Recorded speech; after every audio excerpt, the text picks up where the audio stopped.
Bon, ça y est, je me décide enfin à faire la deuxième partie de la leçon sur l'apprentissage du manche.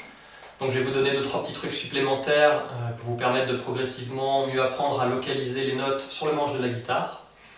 Là, normalement, avec la première partie, vous êtes déjà capable de localiser les notes sur les cordes 6, 5 et 1. Et vous êtes capable aussi d'utiliser les positions d'octave pour vous aider plus ou moins rapidement à repérer les notes sur les cordes que vous ne connaissez pas encore bien, donc les cordes 4, 3 et 2. Là, on va continuer un petit peu ce processus d'apprentissage en apprenant à localiser les notes au bout du manche sur les 3 premières cases. Et pour ça, on va utiliser la gamme de Do en position ouverte, donc la gamme de Do qui utilise des cordes à vide. Je vais aussi vous montrer une nouvelle position d'octave, ça vous en fera une de plus pour vous aider à repérer les notes en décalant celles que vous connaissez déjà, si on peut dire. Et puis enfin, je vais vous montrer un petit exercice que j'aime bien faire, qui est une espèce d'auto-interro-surprise, pour vous permettre de voir si vous maîtrisez assez bien la localisation des notes sur le manche. Donc on va commencer tout de suite avec l'apprentissage des notes au bout du manche, avec la gamme ouverte, avec la gamme majeure de Do en position ouverte. Je vais faire un petit zoom, et c'est parti.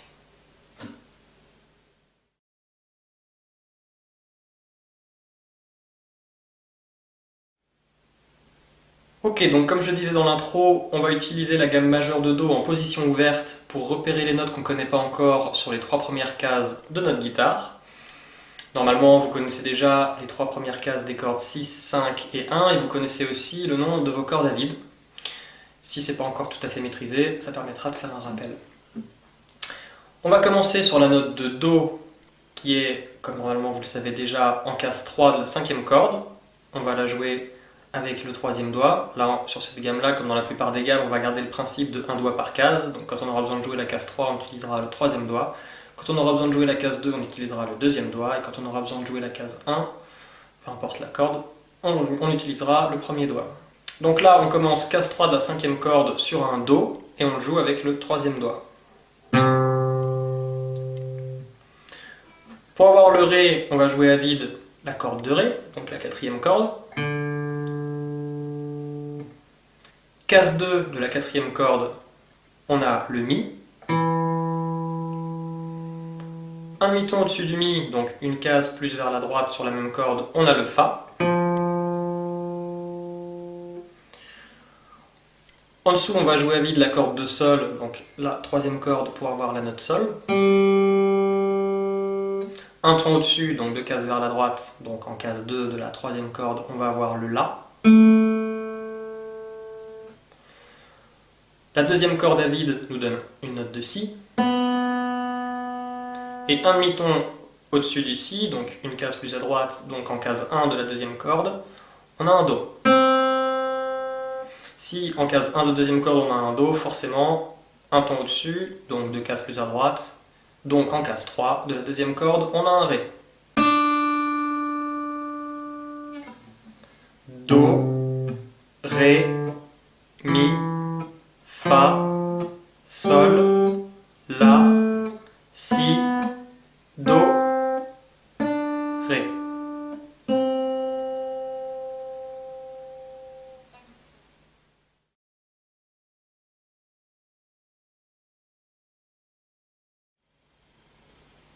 Ensuite, pour ceux qui ne la connaissent pas encore, je voulais vous montrer une nouvelle position d'octave, toujours pour vous aider à décaler les notes que vous savez déjà repérer sur d'autres cordes.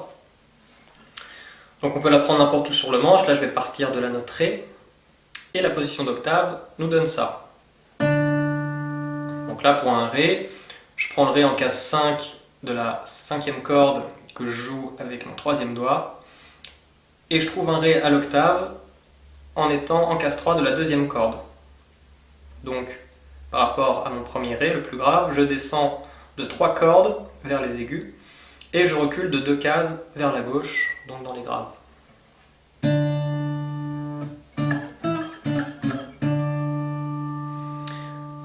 Un bon repère pour ça, c'est de se souvenir de la position ouverte de Do majeur, l'accord de Do majeur.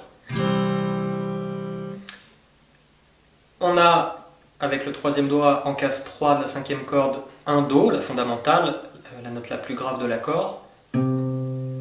Et le premier doigt, là, en case 1 de la 2e corde, comme on vient de le voir grâce à la gamme de Do, il joue aussi une note Do. un Do plus aigu, un Do à l'octave.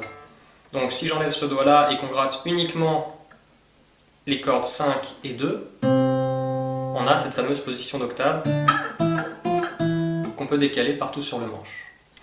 Cette position d'octave, elle marche aussi en décalant les deux doigts d'une corde vers les aigus.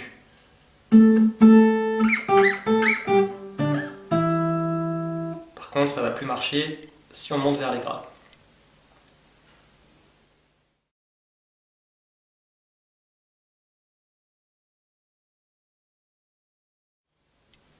Dans l'introduction de cette vidéo, je parlais d'un exercice qui est assez intéressant pour vérifier nos acquis sur l'apprentissage du manche. Donc en gros, cet exercice, c'est assez simple dans le concept, après à appliquer, c'est pas toujours simple. L'idée, c'est de plaquer sur le manche un accord, n'importe où, qu'il soit ouvert ou barré, qu'il soit majeur ou mineur de base, qu'il soit majeur 7, 9e, 11e, quinte augmentée, peu importe. On plaque un accord et on donne le nom de toutes les notes sur lesquelles on pose les doigts. Donc par exemple, si je fais ça, donc un La majeur en barré position de Mi, ici j'ai un La, ensuite là à sa quinte j'ai un Mi, juste en dessous j'ai à nouveau un La puisqu'on peut reconnaître la position d'octave. En dessous ici j'ai la tierce majeure qui est un Do dièse. En dessous j'ai à nouveau la quinte. On reconnaît la nouvelle position d'octave qu'on vient de voir dans cette vidéo, donc c'est à nouveau un Mi. Et tout en bas, j'ai un La, puisqu'on reconnaît cette position ici. C'est pas vraiment une position d'octave, puisqu'il y a deux octaves, c'est simplement qu'il s'agit de deux cordes de Mi en case 5, donc ça va être la même note, une note de La. Donc là je l'ai fait en décomposant avec les positions d'octave, mais l'idéal c'est de ne pas avoir besoin de ça et d'être capable instantanément de dire toutes les notes qui sont composées de cet accord. Le côté facile de cet exercice, c'est que dans un accord, on répète souvent les mêmes notes. Donc ça va éviter d'avoir trop à réfléchir. On sait en gros les notes qui composent l'accord, au bout d'un moment en tout cas. Il n'y a plus qu'à savoir où est quelle note.